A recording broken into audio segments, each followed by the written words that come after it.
ces poupées, si je claque, je veux que ce soit dans un lac. Un lac. Bonjour Brigitte. On sait que la consommation d'alcool, malheureusement, augmente chez les jeunes. Et là, c'est un nouveau type de boisson alcoolisée qu'on ne connaît pas, nous, peut-être encore. Mais si, qui est déjà arrivé en France. Et peut-être que hier, dans les fêtes, ça a circulé aussi. On appelle ça les Jello Shots. Ce sont des petits verres en plastique qui contiennent de la gelée mélangée à de l'alcool, souvent de la vodka ou du whisky, de la gelée sucrée. Donc ces petits verres ont des couleurs fluo, plutôt attirantes, évidemment.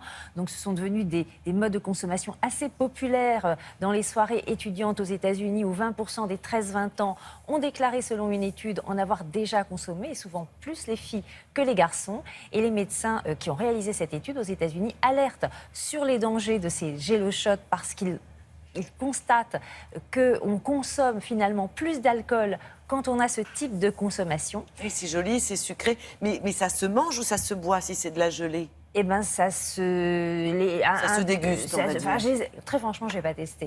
Mais voilà, la gelée, généralement, voilà, c'est un petit peu mou, c'est pas liquide. Hein, c'est donc de la gelée alcoolisée. C'est peut-être ça qui est dangereux aussi. On n'a pas l'impression de boire un cocktail, c'est ça se mange. le fameux danger de ces boissons qui sont assez traîtres. En France aussi, les médecins pointent du doigt ces boissons, ces Jello Shots. Pourquoi? Parce que pour eux, c'est une porte d'entrée au binge drinking, vous savez, ces consommations massives d'alcool en une seule soirée, et à long terme aussi la porte d'entrée peut-être à des consommations d'alcool excessives.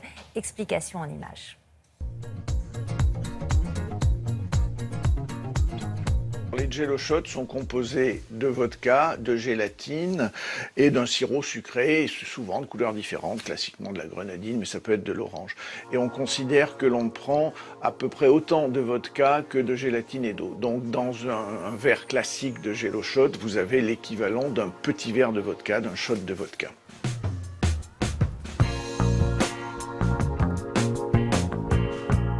Le verre de vodka, tous ceux qui ont essayé savent bien que ça brûle et que c'est un petit peu fort. Donc on fait attention, on a une espèce de marqueur dans le cerveau qui nous dit attention, ça brûle, c'est fort. Le Jello Shot, c'est pas fort. On boit la même quantité, mais elle est noyée dans le sucre et le goût de grenadine, donc on peut en prendre beaucoup. Et donc, on arrive beaucoup plus facilement à l'ivresse. Et les études américaines ont montré qu'il y avait plus de sujets qui se mettaient à devenir des gros binge drinkers et qui risquaient une dépendance ou des troubles du comportement. Donc oui, c'est traître. Les alcools sucrés et présentés de façon attirante, sympathique et moderne sont traîtres.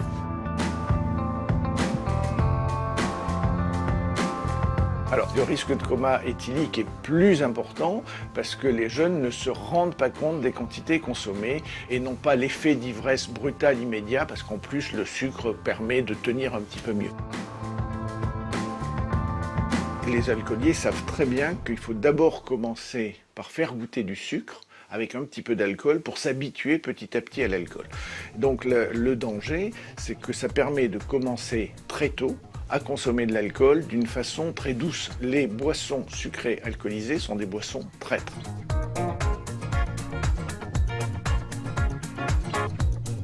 Donc un adolescent qui commence et qui en boit beaucoup, c'est pas anodin et les parents doivent s'inquiéter et essayer de cadrer ce comportement, qu'il soit avec les Jello Shots ou qu'il soit avec les alcools sucrés tels que les pina coladas industriels, tels que les crèmes de whisky que l'on trouve très fréquemment et qui agissent sur le même principe.